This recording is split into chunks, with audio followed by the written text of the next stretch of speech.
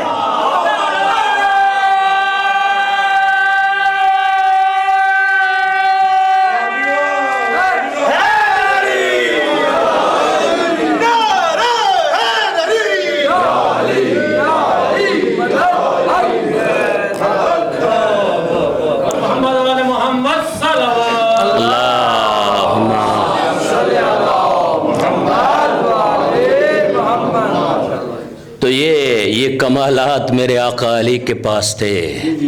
یہ علی جانتا تھا کہ علی ابن ابی طالب کوئی عام شخصیت نہیں، علی امام امت ہے، علی وہ ہے جو کائنات میں وہ اختیارات رکھتا ہے مصطفیٰ کے بعد اور کوئی نہیں رکھتا۔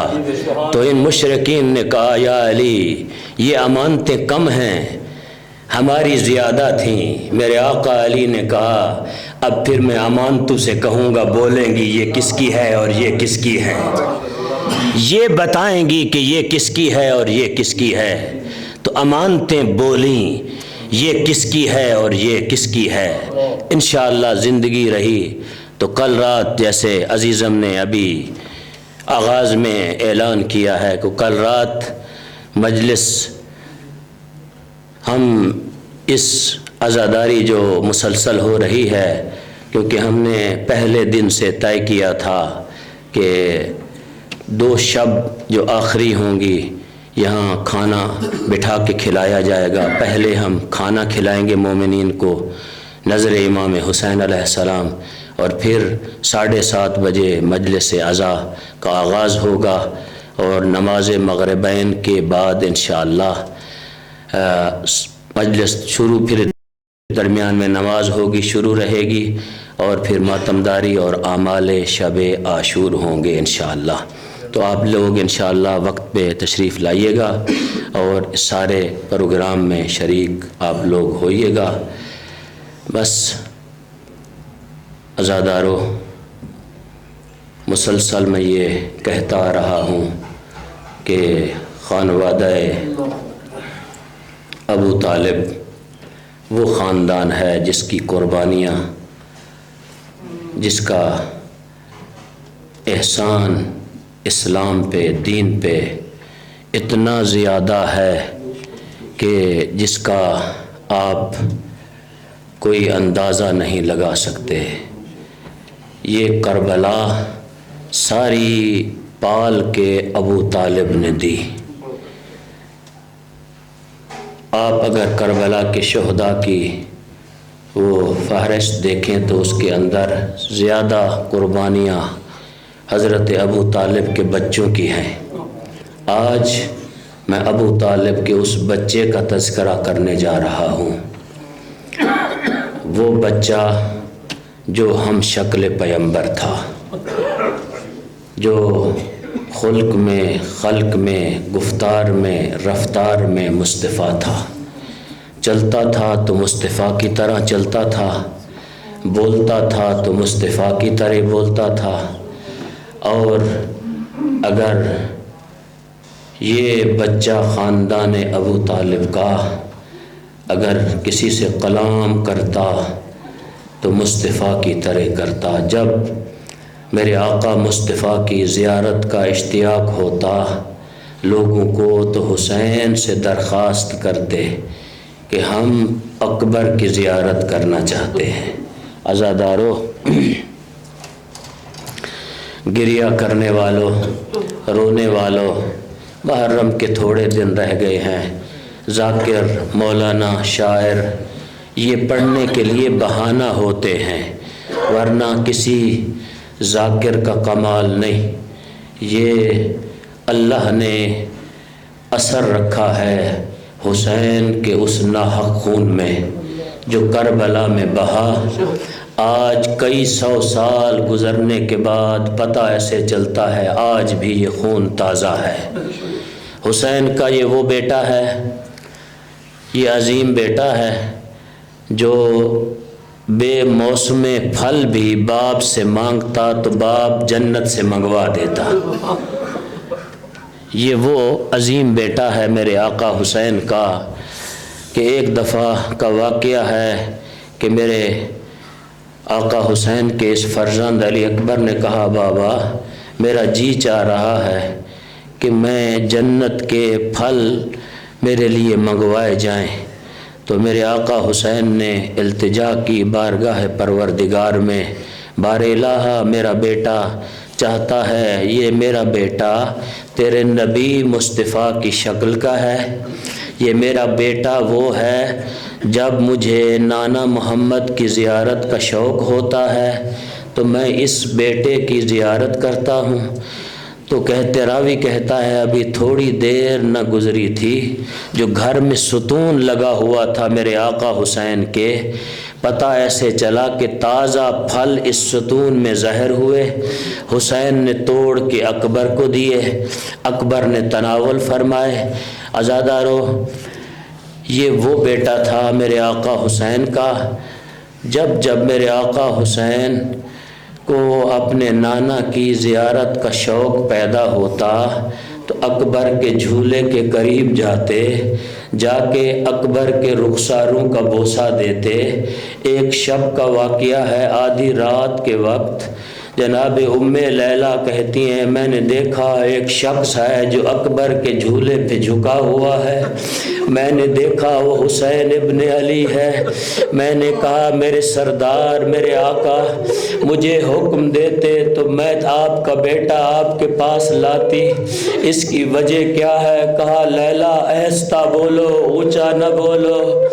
لیلہ میں اکبر کی زیارت اس لیے کرنے نہیں آتا کہ اکبر میرا بیٹا ہے، میں اکبر کو ملنے اس لیے آتا ہوں کہ اکبر میرے نانا محمد کی شبیہ ہے، اس کی شکل ہے، میں اس لیے زیارت کرنے آتا ہوں. اجرکم اللہ، اللہ آپ کو سوائے غم حسین کے کوئی غم نہ دے. عزادارو، گریہ کرنے والوں، علامہ حسین بجاڑہ مرحوم خدا ان کے درجات بلند کرے، وہ بہاولپور میں پڑھ رہے تھے، ایک سیدزادہ کھڑا ہو گیا، کہا علامہ صاحب چھپاتے کیوں ہو؟ حسین رخسارے بھی چومتا تھا، ایک اور جگہ بھی چومتا تھا، وہ جگہ ذرا بتا دو جس کو حسین چومتا تھا. علامہ حسین بجاڑے نے کہا سیدزادہ علی اکبر کی چھاتی چومتا تھا حسین علی اکبر کی چھاتی کے بوسے لیتا تھا، حسین وہ جگہ چومتا تھا جہاں برچھی لگنی تھی. عزادارو، گریہ کرنے والوں، رونے والوں، جب شب عاشور ہوئی ساری بیبیاں اپنی قربانیاں تیار کر رہی تھی. ایک خیمے سے حسین گزرے، ایک بی بی کی گود میں کڑیل جوان سویا ہوا ہے. بی بی دیکھ کے کہہ رہی ہے اکبر کل جب صبح ہوگی آپ بھی قربانی بن کے جاؤ گے. اکبر یہ یاد رکھو ایسی مثال قائم کرنی ہے رہتی دنیا تک لوگ مجھے تانا نہ دے. یہ بیگانی کف کی تھی، اس کے بیٹے نے حسین کے ساتھ وفا نہیں کی. عزادارو سنو گے، اکبر دیکھ کے کہتے اماں اگر بابا نے اجازت اجازت دی تو یہ بابا نے اجازت دی تو آپ دیکھیں گی باقی شہداء کے لاشیں لانے میں بابا کو دیر نہیں لگی، میرے لاشیں لانے میں بابا کو بڑی دیر لگے گی۔ عزادارو جب صبح عاشور ہوئی اکبر باپ کے پاس آتے ہیں، دیکھ کے کہتے ہیں بابا مجھے موت کی اجازت دے۔ حسین دیکھ کے کہتے ہیں اکبر اکبر کاش تیرا جوان بیٹا ہوتا، تو میری طرح بوڑھا باپ ہوتا، تجھ سے موت کی اجازت لیتا، میں دیکھتا تو کس طرح موت کی اجازت دیتا ہے۔ اکبر دیکھ کے کہتے ہیں بابا بابا اشکیا تانے دے رہے ہیں۔ عزادارو اب اکبر کو حسین نے تیار کیا، یہ حسین کا وہ بیٹا ہے۔ جب اکبر کو تیار کر لیا اکبر کو امامہ بدوانے لگے حسین تو ایک جملہ کہا انا للہ و انا الیہ راجعون۔ اب اکبر کو گھوڑے پہ سوار کیا، اکبر کے گھوڑے کی لجام میں اس سے پہلے جب حسین نے باقی لوگوں کو تیار کیا تو ان کی لجام میں غازی نے ہاتھ رکھا، یہ آخری شہید ہے جس کے گھوڑے کی لجام کو حسین نے پکڑا، خیام میں لے گئے، ایسے لے گئے جس طرح جنازے کو پھرایا جا رہا ہو۔ اکبر کے گھوڑے کو لے کے گئے، استاد العلماء پڑھا کرتے تھے یہ وہ شہید ہے جس کے اوپر اس کی زندگی میں بیویوں نے پتھروں سے ماتم کیا۔ زینب نے کہا واہ محمدہ واہ علیہ واہ حسنہ واہ حسینہ۔ عزادارو اب اکبر چلا، جب جانے لگا یہ وہ شہید ہے، اس کے کئی ودے پڑھے گئے۔ جب جانے لگا ایک خیمے کا پردہ اٹھا، اکبر ذرا واپس آؤ۔ اکبر واپس آئے، ایک 4 سال کی بچی قریب آئی، دیکھ کر کہا بھیا اکبر اپنا پاؤں ذرا رکاب سے نکالو۔ رکاب سے نکالا، بوسہ دے کے کہتی ہے اکبر یہ بہن کا بوسہ ہے۔ اب اکبر چلا، جب جانے لگا اب فضا نے بلایا اکبر واپس آؤ۔ اکبر کہتے ہیں اماں فضا مجھے میدان میں جانے دو۔ فضا دیکھ کے کہتی ہے اکبر میں یہ نہیں کہتی واپس آؤ، میں ایک قنات کا پردہ اٹھاتی ہوں، ذرا دیکھو۔ اکبر نے کیا دیکھا، ایک ضعیف ہے عصا کے سہارے پہ چلتا ہوا آ رہا ہے۔ اکبر گھوڑے سے اترے، قریب آئے، سجاد کو گلے لگایا، کہا بھیا بھیا کیوں بلایا؟ کہا اکبر اپنا لباس مجھے دو، میرا لباس تم پہنو، میں میدان میں جاتا ہوں۔ سنو گے اکبر نے کیا کہا؟ دیکھ کے کہتے بھیا سجاد بھیا سجاد جو کام تو نے کرنا ہے میں اکبر نہیں کر سکتا، تو جان شام کا بازار جانے، تو جان پھوپھیوں کے پردے جانے، اجرکم اللہ۔ عزادار ایک منزل اور اب اکبر چلا، میدان میں گیا۔ اب جب میدان میں جا رہا ہے، میدان میں اکبر جا رہا ہے، راوی لکھتا ہے حسین اس طرح دوڑتے ہوئے پیچھے گئے جس طرح بچہ اپنے باپ کے پیچھے جاتا ہے۔ حسین نے اپنے آپ کو زمین پہ گرا دیا۔ اب اکبر میدان کارزار میں اترے، اب اکبر نے حملے شروع کیے۔ عزادارو اب ایک ظالم نے گرز مارا، اکبر کی چھاتی میں لگا، حسین کا بچہ زین سے گرا، ذوالجناح کی رقابوں میں پاؤں پھنس گئے، آواز دی یا ابتا، بابا میرا سلام۔ اب سنو گے، حسین سے اٹھا نہیں گیا، حسین ایسے گیا جس طرح چھوٹا بچہ گھٹنیوں کے بل، کونیوں کے بل جاتا ہے۔ اب اکبر کے لاشے پہ پہنچا، جب اکبر کے لاشے پہ پہنچا دیکھا ایک بی بی پہلے سے موجود ہے۔ کہا یہ بی بی کون ہے؟ بی بی زینب نے دیکھ کر کہا حسین تیری بہن زینب ہے، مجھے خطرہ تھا، جوان بیٹا ہے، تو لاشے پہ آئے گا، تیرا انتقال نہ ہو جائے۔ حسین نے زینب کو خیمے پہنچایا۔ اب اکبر کے سرانے آیا، اکبر کے جب سرانے آیا اکبر نے دیکھ کر کہا بابا جس ظالم نے برچھی ماری ہے اس نے کہا ہے میں دیکھنا چاہتا ہوں تیرا بابا کتنا صابر ہے، تیرے سینے سے برچھی کا پھل نکالتا ہے۔ عزادارو سنو گے، اب حسین نے انبیاء کو آواز دی، کہا دادا ابراہیم، دادا اسماعیل آؤ، کربلا کی دھرتی پہ حسین کو دیکھو، آؤ ذرا حسین کا امتحان دیکھو۔ جب حسین نے اکبر کے سینے پہ ہاتھ رکھا، برچھی کو ہلایا، کربلا کی زمین کانپی، اکبر کے سینے سے برچھی نکالی، برچھی کے ساتھ جوان کا کلیجہ بہر آیا۔